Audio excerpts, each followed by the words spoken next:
It's genuinely taken me so long to get set up. This is lukewarm and it'll be most definitely cold by the time I finish recording this video. Oh well. YouTube tricked me into using AI and it sucked. Like many other creators, at least going by the myriad of great videos broaching the subject, I hate generative AI. Well, last month YouTube tricked me into using AI not once, but twice, all under the guise of helping me make videos, and that fills me with a quiet, hot rage. Now, it's been a while since I uploaded a video on this channel. This is partly due to this not being my full-time job. I do actually run an entire other channel on this site with a bunch of cool people helping me, and if you like video games and jokes about video games, go subscribe to Outside Extra. Someone recently left a comment on my last Icklenellierose video asking me to return to YouTube. I never left, but I'm here all the time. I can't leave. This is my life. But this channel's prolonged hibernation is also partly due to the rigmarole of finding, buying, decorating and moving into my own place, hence the different background. Thank you. Yes, I'm in debt for the rest of my life, but at least it's cheaper than renting. In that time away from uploading onto this channel, YouTube has added some changes behind the scenes that, I'll be honest, I'm not very happy about. If you've been on YouTube long enough, you'll be no stranger to them changing layouts and dropping said changes on users without any heads up. Let's just say when I first started uploading, the description was on the side of the video. That gives away just how long I've been making videos. Initially, we all complain about these changes before we all inevitably get used to them, sometimes to the point where we wonder why it wasn't just like that in the first place. But this most recent change, I fully hate. Why? Because, as previously mentioned, it tricked me into using generative AI. In YouTube Studio, if you want to see a list of all your videos published and unpublished on your channel, you simply click the Content tab. #content. On this page, there are further sub-tabs or nested tabs, which are all your videos, shorts, live streams, posts, playlists, etc. Now, it used to be that the first tab within this was videos. You know, the things you watch on YouTube and I've been making for over 15 years. But now the first tab is the Inspiration tab. Oh, intriguing! What might sit in here? Advice from other YouTubers? A short list of your top videos you might want to revisit? Trending topics? No! It's shitty AI generated video ideas. A complete package of shitty AI titles, descriptions and thumbnails. I found this out during my day job, and once I discovered what this vaguely named Inspiration tab was, I vowed to never click on that again because, oh my god, the ideas were either terrible or impossible, and again, I hate generative AI. Fortunately, even though Inspiration is now the first sub-tab, if you click the main Content tab, it does at least still default to videos when you go through. Unfortunately, because the Inspiration tab is now the first sub-tab, it can really F up someone with years of muscle memory.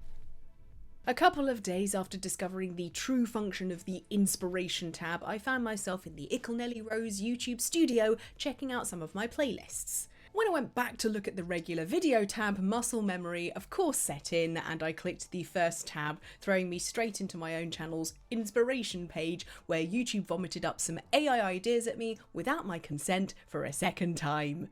So yeah, think, oh no, they moved the like button, but every time you get it wrong, you waste at least the same amount of energy as charging up your smartphone 4 times, because that's apparently how much energy is used per AI generated image, and YouTube generates 4 thumbnails for you. That's not even including like the text that it comes up with. Let's just say, I don't think it would be ethical of YouTube to do something like a green week while still having this as a functioning tab. What's worse and sadly predictable is that upon closer inspection, yet again, the ideas sucked. As many people have already pointed out on this site, generative AI vomits up crappier versions of already good things that already exist, and by Jove, didn't the ones YouTube gave me live exactly up to that standard. So let's run through these 4 terrible ideas and show exactly why even using AI for inspiration absolutely sucks and just serves to create lifeless, derivative content. Idea 1. Dealing with toxic commenters. Toxic comments can be hurtful and discouraging, especially for creators who pour their heart and soul into their work. This video... ... Okay, first off, I want to look at this thumbnail because shows a lot of hallmarks of AI. Please do bear in mind, though, that the pixelation is because this is taken from a screenshot, because I'm never going back to this, and anytime I think you go back, it'll probably come up with different ideas. So apologies, it's a bit blocky, but we'll get the gist of it. So you got your little laptop, there's a little keyboard. It's sort of, it's like this bit is a bit shorter than this end. The perspective doesn't quite work. Here she's got like a phone, then also a tablet, then also a tablet under here with another tablet underneath, unless that's like the kind of like cover for it. I don't know. I don't know what this is. This is just like a random extra little thing there. These, I suppose, are supposed to be like kind of like, oh, coming out from the screen maybe, but are they supposed to be coming out from the screen? Is that an artistic choice or is it just shit? Also on the side here, I really enjoy this thing. So what is this? It looks like a stick of dynamite, and then this is supposed to be like the string that goes onto it, but it's not clearly that. There's a person here on this, their face is painted white. They have long hair, but they also have short hair that's brown. I think it's supposed to be like a short haired person, but then they've also given them long hair. It doesn't make sense. Here, I think is my favorite thing, is the little ghost man. I think it's supposed to be like someone's head and they're wearing like a mask, but it just looks like a little weird ghost. It looks like a little Pac-Man ghost shape. White sheet ghost. Rando dude with a big quiff. The text kind of like, there's no huge spelling mistakes, but like that just doesn't line up with that. Like it's not and then there's just like a random line here. What is that? What is that? One thing I was gonna say was like, oh, at least they've got the hands right. Like they've got the right number of fingers and stuff. But like, if you compare the length of this finger to the length of this finger,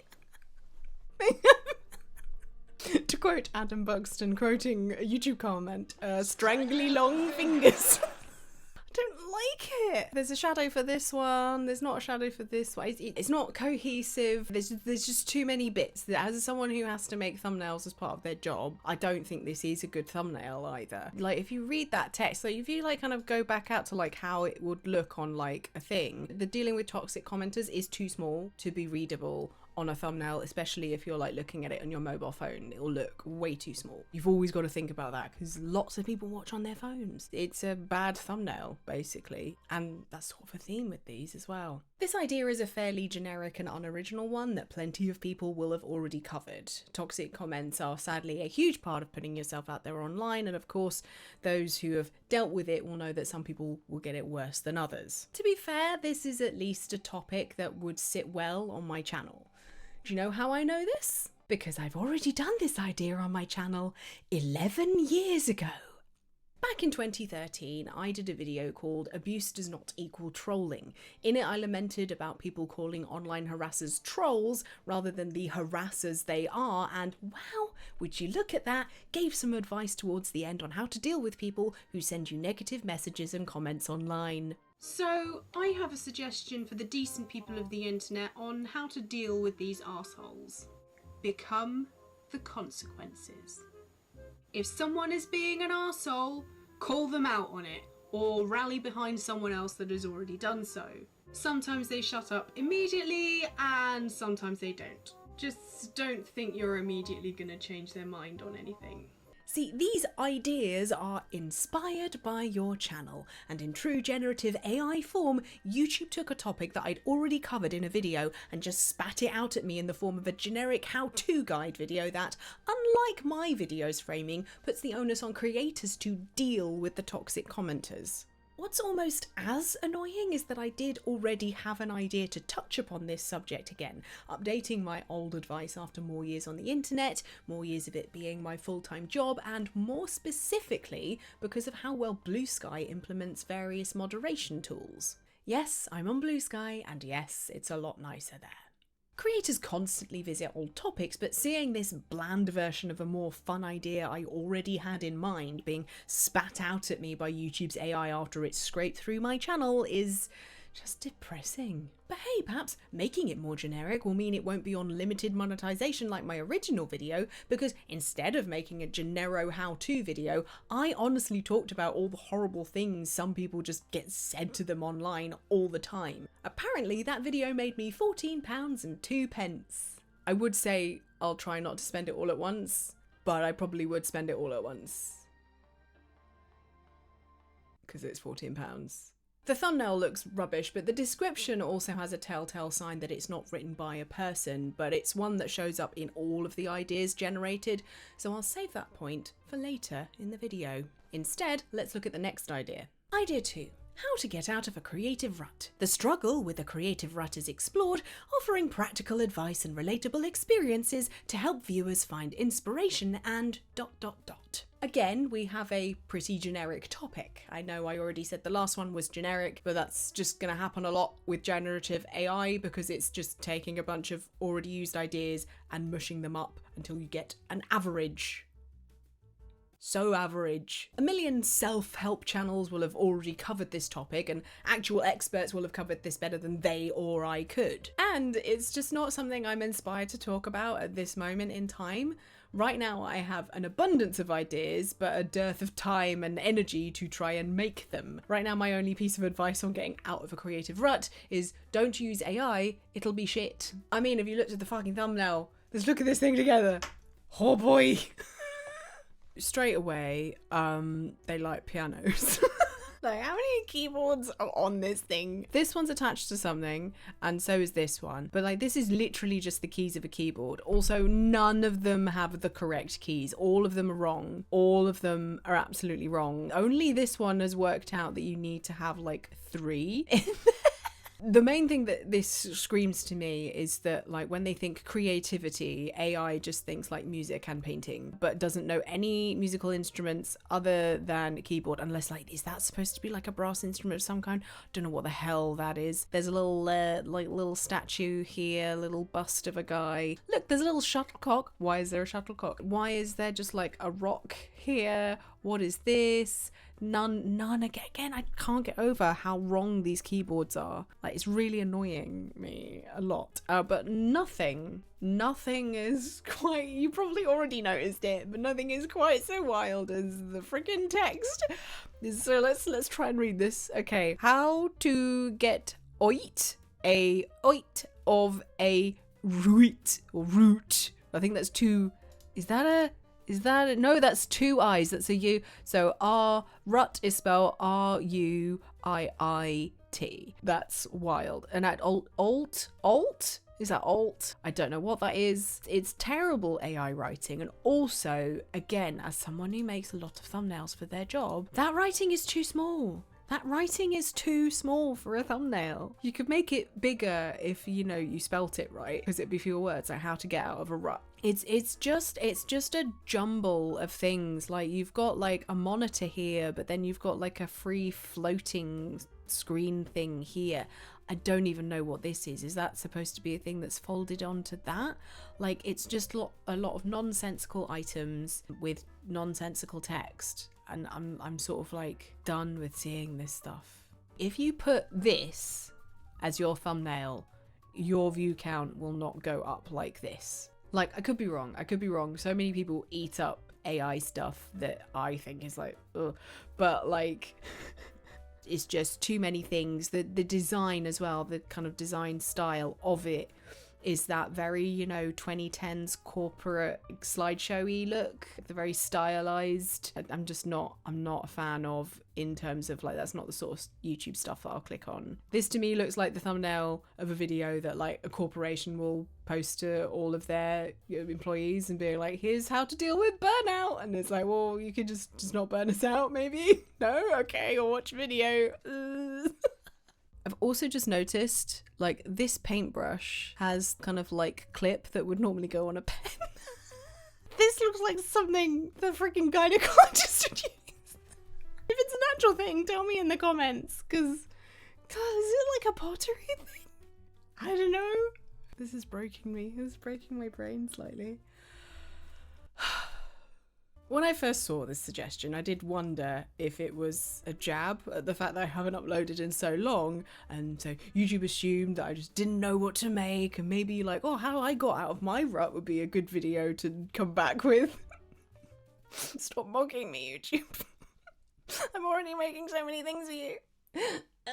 But in reality, the AI probably suggested this idea to me because of a vlog I did years ago called Just Get On With It, Ellen, where I talked about less being in a creative rut and more being in a creative freeze, where I had ideas but I was too in my own head and again too busy in order to actually make them. I haven't been able to take the time to sit down and do a vlog, and part of that is busyness, some of that is disorganisation, and a big overwhelming thing is I don't think anyone would be interested. How do I make this interesting? Oh gosh, I've got all of these ideas, I don't know which one to do first, so I won't do any of them. Just all these lovely crippling fears. I wasn't doing the next thing YouTube suggested I make a video about. Idea 3.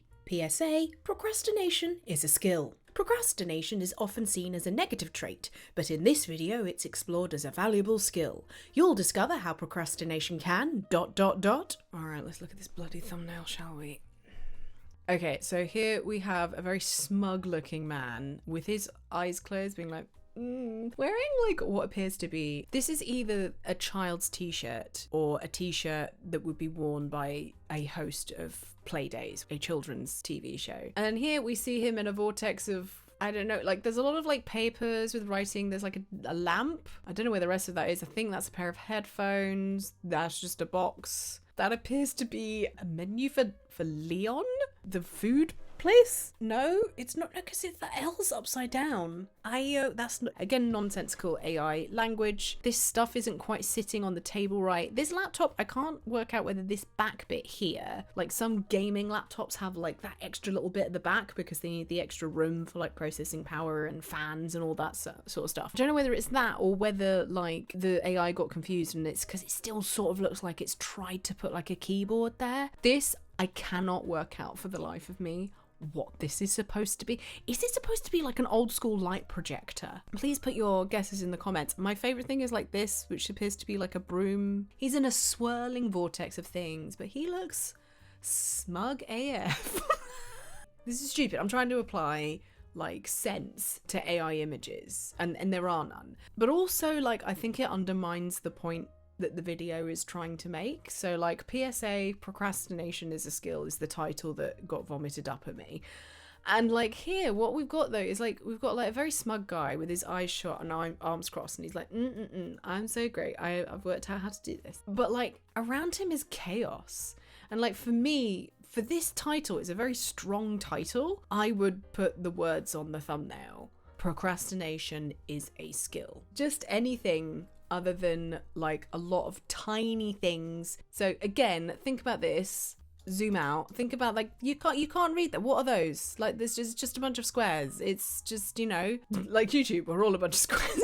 But like not in the like nerdy sense or the pixel sense, like it's just like a weird, like someone's built a weird arch out of all the things that he should be doing. So yeah, here, I don't think you always need words on the thumbnail, but I think here is where it would be extremely helpful because I think it's such a strong title. It's very bright, which will get people to see it initially, but I think it's too busy, too much, it's too messy. I don't like it. Despite the terrible thumbnail that I hate, this idea is at least a hotter take than the previous two how-to videos. But as with all AI ideas, it's just sort of spat out with no explanation of how the fuck you're supposed to get there. If I just try and do that idea without coming up with something good to back it up, then it's gonna be a very frustrating watch for anyone taken in by that title. I would not be able to deliver on that title, partly because I don't know how to make that argument, and partly because while I think procrastination isn't that great, I feel that the guilt that we feel from falling into those pans is a symptom of a world that values people only for what they can produce rather than being, you know, human. Oh, and as an aside, I know my procrastination is not due to a dopamine addiction, so maybe those creepy AI-generated adverts I keep seeing on YouTube Shorts trying to sell me an apparently hard-to-cancel subscription to a wellness app can fuck off. I understand from the name that this inspiration page is supposed to be for brainstorming, hence the name inspiration, and not straight up being called ideas. But not everyone is going to see it that way, and you know, some people are just going to try and do these videos and they're not going to be good. I would rather see a video from someone who actually thought up this idea on their own because they truly believe it, or at least have a fun take, rather than someone who asked YouTube's AI for a random idea and then tried to come up with an argument to match what is a very clickbait title. As someone who has dealt with the consequences of my own procrastination, I wouldn't want to spin procrastination into a positive thing, outside of it often making me do a bunch of other tasks that I'd previously been putting off. And that is most certainly not a skill. For me, I'd rather poke fun at the wild yet relatable levels of procrastination we can reach and do it in an amusing way, like, I don't know, perhaps a parody song? Oh wait, I did do that 15 years ago. Yup, in May 2010, the very year I started this channel, I did a parody cover of Fascination by Alphabeat called Procrastination. I found a royalty-free karaoke version, recorded my very unconfident singing via my laptop's crappy built-in microphone, and filmed a video on a little vlogging camera. It's definitely a product of its time and the resources and confidence I had at that time, but it's something that came from an idea that I had in my head, and I'm still really proud that I made this in my first year making videos. When I first got recognised in public a few years later, the mother of the girl who initially recognised me went, "Oh, you're the girl who did the procrastination song!" And that meant so much to me. So thank you to that very nice family that I met at the Wimbledon Panto in 2014. It made my year. I was having a really tough time then, and yeah, that meant everything. So thank you. Mwah.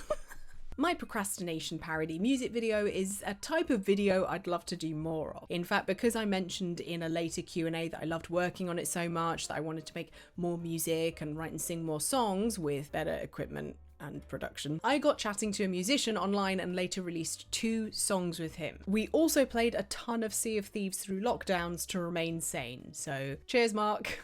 It's really keeping me normal.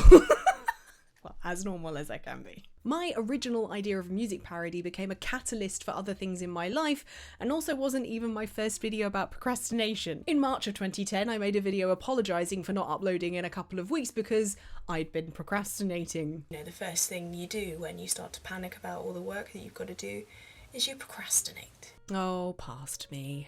2 weeks? Oh my god, a whole 2 weeks without uploading a video? What do I do? Oh.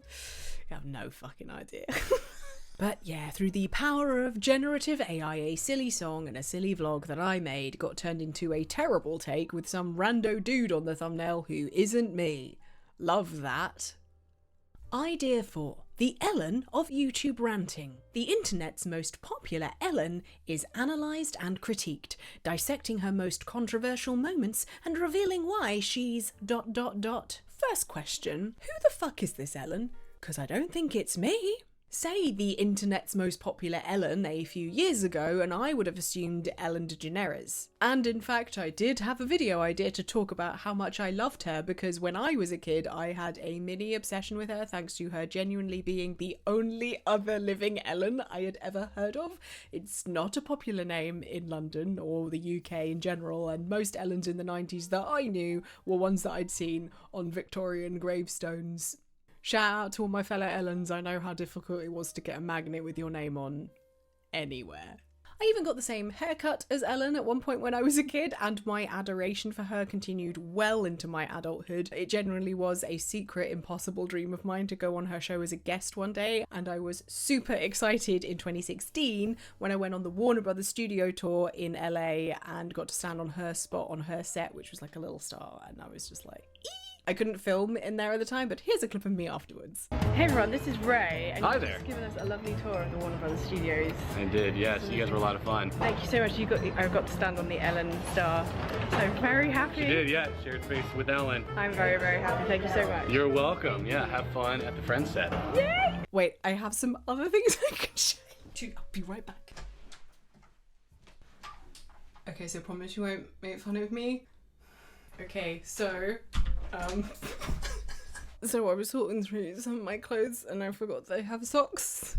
with Ellen on it that you could buy at the thing, and I did because I'm like, that's my name. And then I also bought a top with the Ellen logo on it because it's just my like, I bought them jokingly, but I like sort of never really properly got around to wearing this top, and now like she's been cancelled and it's like fully her logo, so I can't just be like, but it's my name, and maybe I'll wear it in a future video or something. I don't know. Anyway, now that wasn't totally a tangent, because what I think happened is that the AI output simply got confused because of Ellen. See, I'm an Ellen with the word rant scattered across my channel in various places, such as video titles, descriptions, and playlists, and then Ellen DeGeneres royally effed up, causing a bunch of commentary and drama channels to make videos about that controversy. I think that YouTube's AI took two real people, and in trying to make another clickbaity, controversial video for a ton of views, it made up an Ellen that just didn't exist, and then served it up to an Ellen that does. But what the fuck does it mean to be the Ellen of ranting? And like, if it's about me, why would I do a takedown video of myself? Also, if the video was about me, someone who rants a lot on YouTube, it would be like saying you're the Lewis Hamilton of driving. Lewis Hamilton is the Lewis Hamilton of driving. I am the Ellen of ranting. Ranting is like a big thing that I do on here. The fuck? And if the video is about Ellen DeGeneres, does that mean this Ellen is someone who pauses mid-rant to make fun of a Gen Z person for not knowing what fax machine is? Because that seemed to be a lot of her comedy by the end of it, which was a shame. Let's try and work out which Ellen it might be by looking at the thumbnail. Spoilers, it's probably not going to help us whatsoever. Let's zoom in on this one. Okay, so who is this woman? She's the most Gennaro white lady with the Gennaro haircut. She's just like, she's got her nails like painted red sort of to match her shirt. She's got a MacBook. That's just the default YouTuber thing, I think. Spiky stuff. Because she's mad. She's got her little podcasty mic. She's got two wires. That looks like the same as that, but you only need one of those like audio jacks. Like, another thing I've noticed is her headphone goes under her hair. Maybe if she had like that front bit, has it on, and then like the front bit she pulls out and pulls over. But like in my experience, like it just hides it. Around this woman, it's just sort of like stuff, but nothing in particular. It's just a load of guff. It's very much giving me carpet in a 90s cinema. There's like a YouTube play kind of like looking thing, although it's not quite right because it's a circle. And then over here, are those bananas? They could be bananas. I don't know. That looks like it could be a burger. But like there's just all of this weird like 90s mess. Funnily enough, me being zoomed in on a screenshot and it all being pixelated actually makes it look better. Because like if you just zoom out like that, all it is like a weird cartoon of a Republican white lady shouting a lot, which is not... not really the sort of content that I would click on. The vibes are just like off. You know, because like I've done ranting on this channel many times over the years, but I always try and do it like with a comedic lean to it. Like even within this video, I'm getting annoyed, but I'm hoping that you are at least being amused along the way with a few jokes here and there. But like if I watched this video, it would be a very particular type of YouTube video where it's just someone ranting. But yeah, again, this thumbnail is not calling out to me, even though it is literally like shouting at me because she's like, I still don't know which Ellen it is because I don't know who the hell this woman is. What am I supposed to do? Who am I supposed to talk about? Okay, I'm being extra facetious on this idea, but by my experience on my channel and Outside Extra, and from hearing stories from other creators who've discovered the disguised function of the inspiration tab, this particular video idea highlights a huge problem with many of the ideas that YouTube's AI generates. That is, the least generic, most exciting and or clickbaity videos it throws at you are often totally impossible to make. I can't make this video idea. This angry podcasting white lady does not exist. Impossible subjects and nonsensical titles are not inspiration. And if that white lady is supposed to be me, why would I be writing about myself in third person in the description? Actually, let's finally talk about all the descriptions. But first, I'm gonna put some powder on because it's been real warm and muggy in the UK for the past few weeks. Like the frizz is unreal. The frizz is unreal. These descriptions, to put it bluntly, are more boring than the drills used to tunnel out the London Underground. Actually, I think they're pretty interesting. I just wanted to make a nice little excavation pun. But there are no puns to be found in these AI descriptions. There's no humour at all, in fact. They read like a summary you would put at the front of your dissertation, probably because so many lazy ass people keep trying to get AI to do their homework for them, and so basic ass essay is the only style which any AI knows how to talk now. Side note to any younger people watching, please don't use generative AI to do your homework. You need to learn to write and, more importantly, think for yourselves. I want to read things you've written in the future, not more of my ideas regurgitated back at me by software a decade after I've already done them. As well as being as exciting as an all-beige living room, there is another massive telltale sign that reveals that these descriptions are AI. Fellow London-based YouTuber Evan Edinger recently shared a video called "I Can Spot AI Writing Instantly, Here's How You Can Too." It's a brilliantly useful video that I highly suggest you go watch, and as someone who likes to cycle in London, I also highly recommend his videos on cycling in London. Anyway, one of the things he points out is how AI never uses I. The word I, that is. Although it's not actually intelligent, that's why there's the word artificial there. AI is incredibly stupid. I don't get why people haven't understood that yet. Take a look at all the generated descriptions YouTube's AI gave me. In these little tasters, not a single one of them has the word I in them. Instead of something fun, engaging and personable, you get "this video is explored. In this video, it's explored, is analysed and critiqued." For me and most of the creators I enjoy, the description is another chance to throw in a part of your personality. Saying that, it's also something that a lot of people don't ever read, which is why many creators try to put something fun or interesting in there for the nice people that bother to click on it. Thank you, description readers. You are appreciated. When I write a YouTube description, you'll probably catch me using the word I, or putting in a silly joke, or laying out a 2-line setup for the video, but never doing some weird introduction like, "In this video you will learn XYZ," as if I'm starting the English essay I never got around to finishing. Deep cut for the procrastination fans out there. But this goes beyond the void of personality descriptions. Now it's time to talk about... This channel is where I share my opinions on things and occasionally make some jokes. Over the years I've done videos on social justice, politics, video games, music, YouTube, Twitter. I've shared dance routines I taught to whole classes. I've shared dance routines I used to keep my friends safe in clubs. I did chatty live streams through lockdown so other people could feel less alone, and so we could all talk about more serious things too. I've often shared things I've gone through: online harassment, offline harassment, bad physical health, bad mental health. I censor it all to a certain extent for some semblance of privacy, but I've shared nonetheless in hopes of helping other people who might be going through similar things to me. Another side note, a lot of the videos where I share about like harassment for being a woman and talk about sexism are now limited monetization, so thanks YouTube, really appreciate the support. Let's see if you'll demonetize this one. Please don't, I worked so hard on this.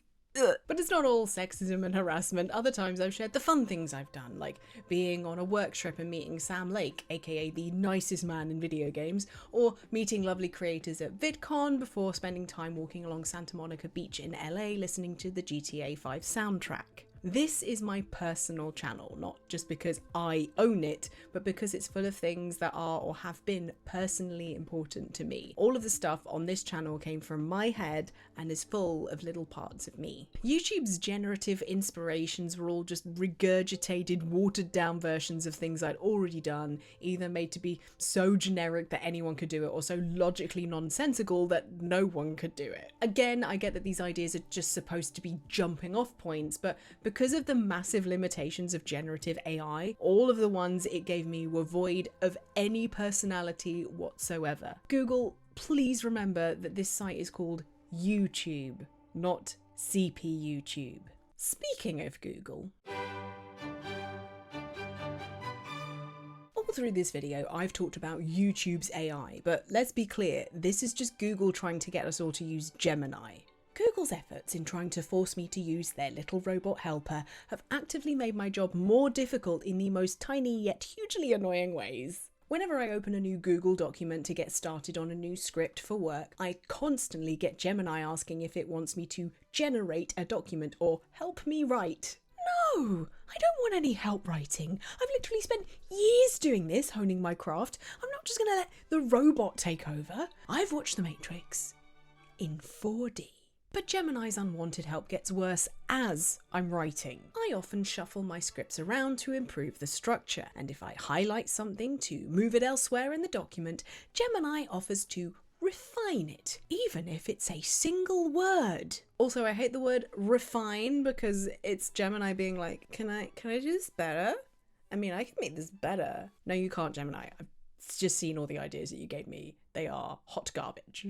The offer to refine is not just there when you highlight text. When you're writing, along the side of the page, Google Docs offers you the option to add a comment, emoji, or a suggestion, which is really useful when multiple people are working on a document or if you have a real human editor going through to punch up your writing. However, now, because of Google wanting to force Gemini on me in order to refine my work, it adds an extra button on the side of the document when I'm writing. Not only is this button sitting there passive-aggressively the whole time, this button, unlike the others, disappears whenever text is highlighted. Why? So said button can jump right next to the text, because Google really doesn't want you to miss that it has an AI that it thinks will do your work better than you. However, this button disappearing and jumping across the screen shifts all the buttons that are left, and that shift doesn't happen immediately. This means whenever I try to add a comment, the buttons shift just before I get there, meaning that I constantly accidentally press the emoji button instead.